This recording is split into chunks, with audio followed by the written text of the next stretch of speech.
conversar agora com o doutor Marco Bruno, diretor do Fórum da Justiça Federal do Estado do Rio Grande do Norte. Bem-vindo ao Boa Tarde, cidadão. Boa tarde, Robson. Prazer estar aqui. Prazer tê-lo conosco. E eu gostaria que você pudesse compartilhar com o nosso telespectador, né, o que é que nós temos de programação aqui na Justiça Federal do Rio Grande do Norte, ainda para esse semestre de 2017. Algo que mereça destaque, que possa ser compartilhado com o nosso telespectador? Sempre há alguma coisa, né? A gente teve um primeiro semestre muito intenso, porque nós completamos 50 anos, tivemos as festividades, algumas homenagens, o lançamento de um selo comemorativo, né? Mas, de alguma forma, esse contexto de 50 anos também se protrai para o segundo semestre. Nós estamos agora abrindo um edital, um concurso de fotografias e um concurso de pintura, né? Comemorativo de 50 anos, como uma forma de incentivar a arte potiguar. Na parte mais operacional, nós estamos aí ainda em curso com a reforma de alguns dos nossos fóruns. Nós vamos ter um fórum novo em Pau dos Ferros, para melhorar também as instalações que nós oferecemos aos cidadãos. Hoje existe em Lagoa Nova. O nosso fórum de Natal. Sim. Fica aqui próximo da Band, Lagoa Nova Candelária, né? Na rua Doutor Lauro Pinto, né? exato. Pertinho da Ceasa. Exato, né? Aí nós temos uma sede em Mossoró, que também vai enfrentar agora um processo de reforma, de melhoria das instalações no segundo semestre, mas nada que cause muito transtorno, né? Para melhorar também o conforto ao cidadão. Temos uma sede em Seramirim, uma sede em Caicó, uma sede em Pau dos Ferros e uma sede em Açu. A sede de Açu, nós começamos a construir a sede nova, é uma sede realmente muito bacana para a Sul.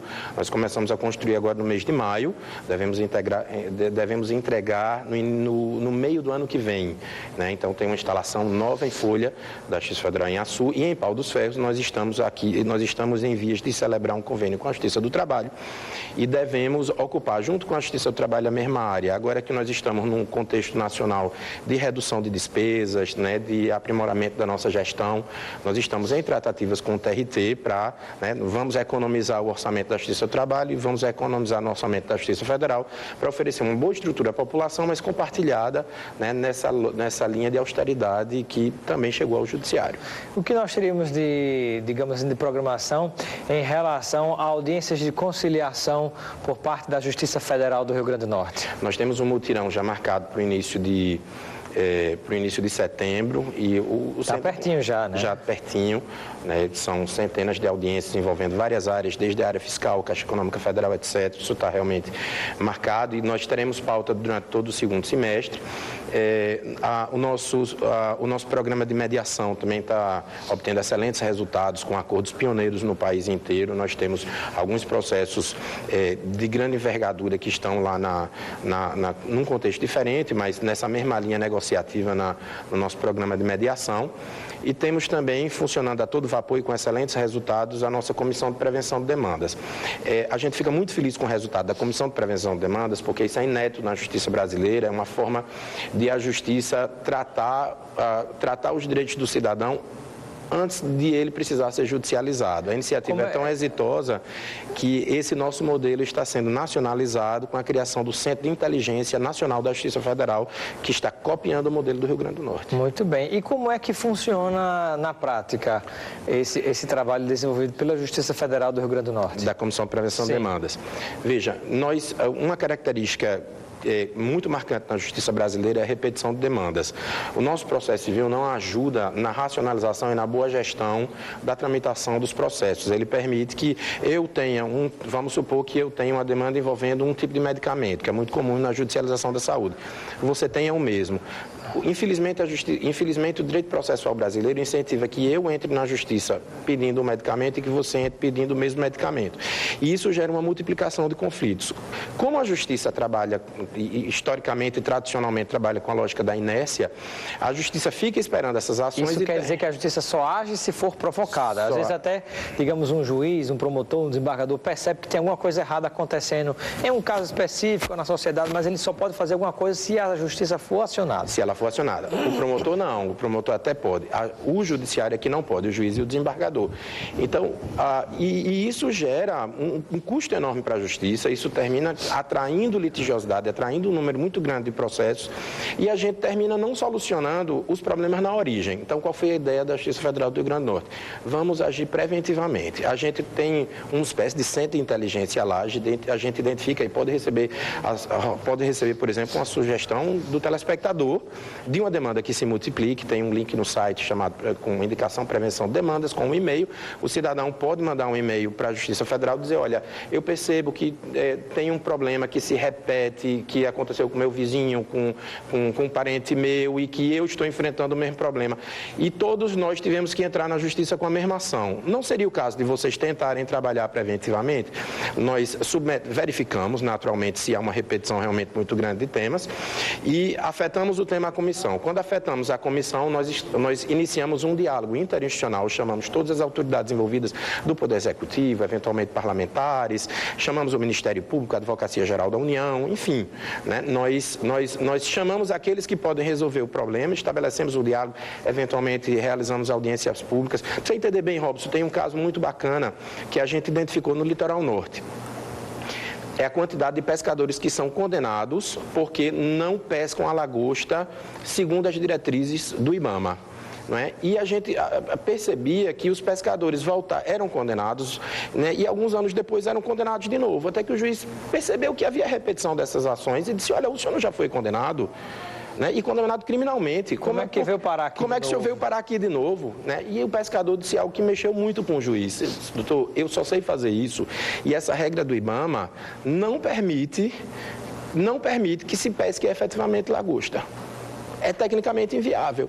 E a gente começou a estudar o tema, nós afetamos a comissão, fizemos uma audiência pública, nós não temos ainda uma conclusão acerca disso, mas há indicativo de que essa normatização do IBAMA acerca da pesca da lagosta pode realmente ser rediscutida, tanto que nós fomos convidados a apresentar os resultados dessa comissão no próprio Fórum Nacional do IBAMA sobre o tema.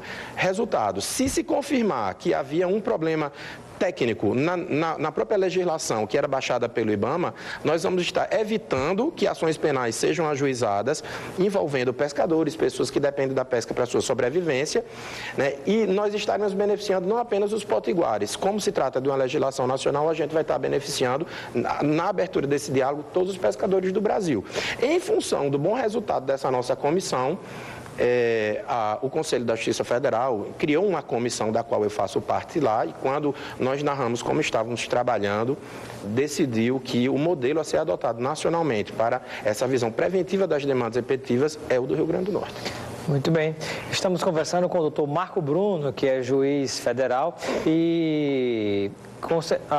foi uma outra informação que eu recebi da produção aqui. Mas estamos conversando com o doutor Marco Bruno, que é juiz da Justiça Federal, e conosco aqui, ele que é diretor do Fórum da Justiça Federal do Rio Grande do Norte, está compartilhando com a gente aqui informação a respeito do funcionamento da própria Justiça. Eu gostaria que o senhor pudesse transmitir para o nosso telespectador quais são as outras causas, né, as outras situações, as outras demandas que levam, por exemplo, as pessoas à justiça, a procurarem a Justiça Federal. Faço a pergunta porque muita gente tem dúvida de, por exemplo, em que situação, em que caso eu procuro a Justiça Estadual, em que situação eu devo procurar a Justiça Federal. Ou seja, essa explicação é importante para o nosso telespectador, né, ter essa informação e a partir daí, de repente, até não acionar a Justiça no lugar errado, né? Então... eu já fiz a pergunta, a produção está fazendo a substituição ali do microfone, de um probleminha aqui, mas eu quero lembrar a você, nosso telespectador, que pode participar com a gente, interagir, mandando a sua mensagem de texto ou WhatsApp através do 999229519 e também pode participar pelo Instagram, @RobsonCidadão. Manda aí sua participação, seu comentário, sua sugestão, né? Diz se está gostando do programa, sugere temas para interagir com a gente de qualquer parte onde estiver nos acompanhando. Tá ok aí, produção? Posso trazer a resposta do nosso... Muito bem, então, peço desculpa, mas então o que é que você poderia compartilhar com o nosso telespectador a esse respeito? Bem, quem sabe faz ao vivo, né? Então, eu também faço parte dessa história. Basicamente, a Justiça Federal cuida de processos que envolvem a esfera federal do Brasil, ou seja, aquilo que diz respeito à União, que é basicamente o governo federal, aquilo que envolve suas autarquias, fundações e empresas públicas. Exemplo, o INSS, a Caixa Econômica Federal, o IBAMA, o INCRA, a Anatel, tudo que envolve essas matérias vai para a Justiça Federal, no dia a dia do cidadão. Se você precisa se aposentar, quem cuida disso é o INSS. Então, sua ação, caso você tenha um problema jurídico envolvendo esse tema, virá para a Justiça Federal. Se você compra uma casa financiada na Caixa Econômica Federal, havendo um problema jurídico nesse tema, sua ação vai para a Justiça Federal em função da presença da Caixa Econômica Federal. Se você é um servidor público federal, né, seja da própria administração direta, seja de uma de suas autarquias, da UFRN, por exemplo, sua ação vem para a Justiça Federal. As ações de saúde em geral são propostas contra os 3 entes da federação. Quais são eles? A União, que é o governo federal, o Estado do Rio Grande do Norte e o município em que você vive. Como você entra com ação contra os 3 e você tem o governo federal nesse processo, esse processo é atraído para a Justiça Federal. É verdade que o Supremo Tribunal Federal diz que você pode entrar contra os 3 e contra apenas um dos 3 ou contra 2 dos 3. Você pode escolher contra quem você entra com ação de saúde. Mas existe um grande número de ações que são propostas na Justiça Federal. A gente recebe esse tipo de ação também.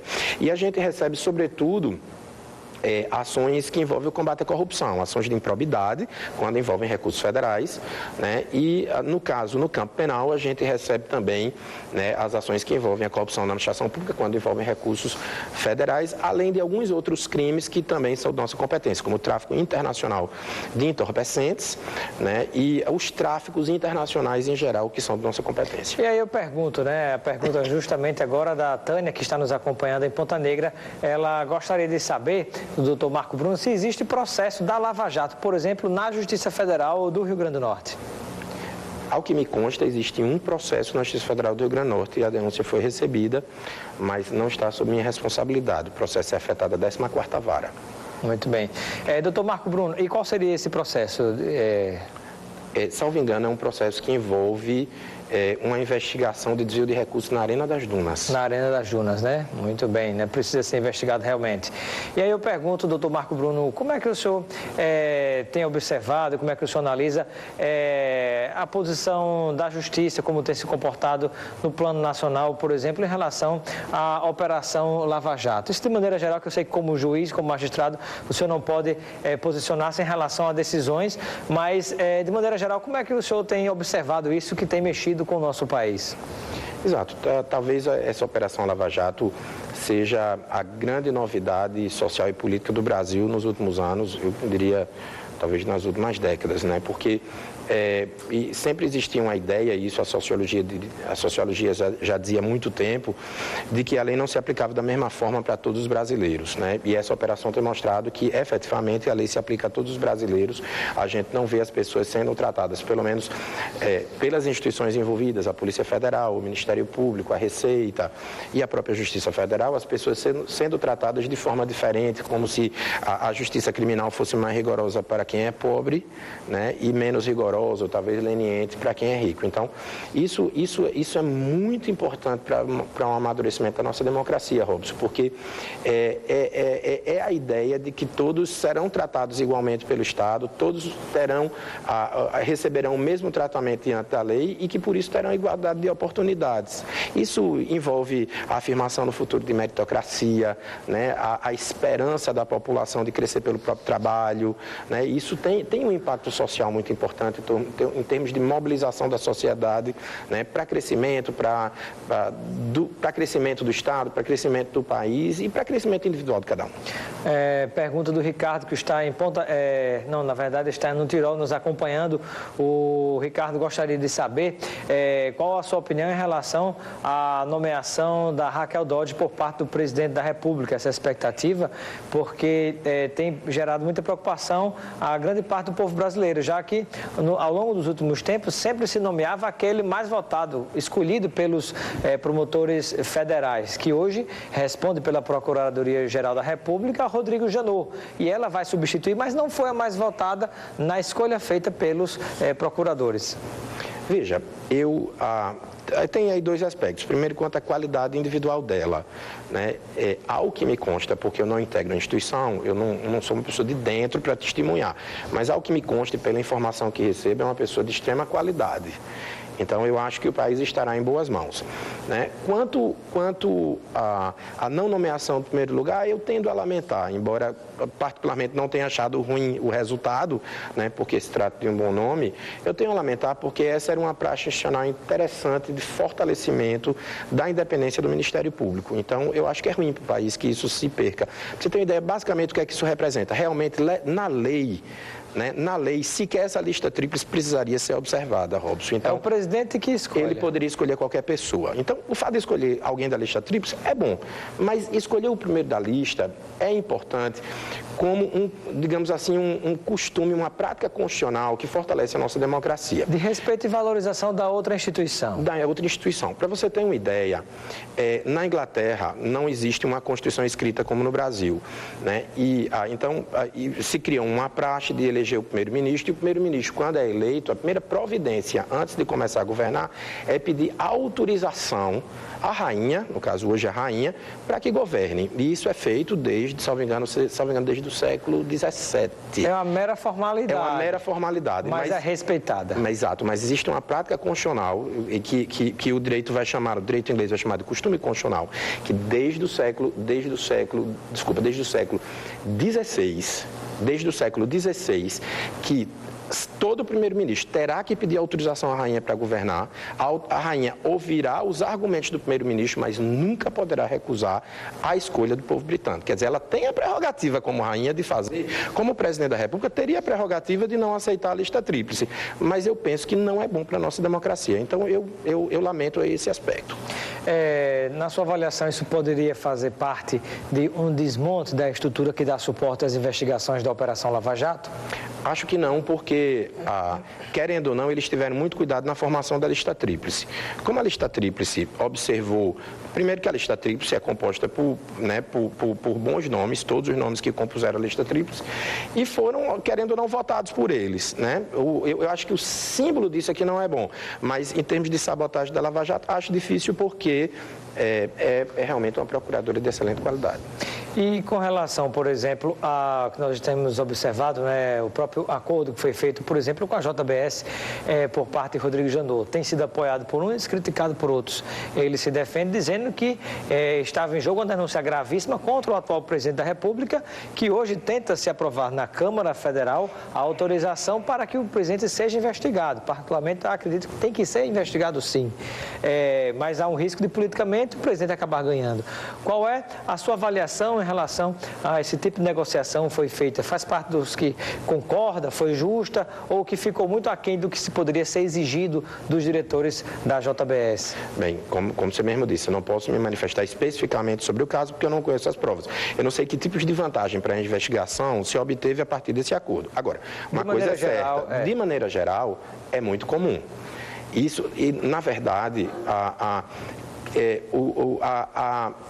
o pensamento em termos de combate ao crime organizado se iniciou no final, na metade do século passado. A gente começou a ver alguma outra obra verificando que o direito penal tradicional era insuficiente para combater a macrocriminalidade, né? E isso começou nas universidades, né? Aos poucos isso foi introduzido na legislação. Quem primeiro introduziu isso na legislação foi os Estados Unidos, né? Porque enfrentava um sério problema de combate à máfia, né? Que havia migrado da Itália para os Estados Unidos, né?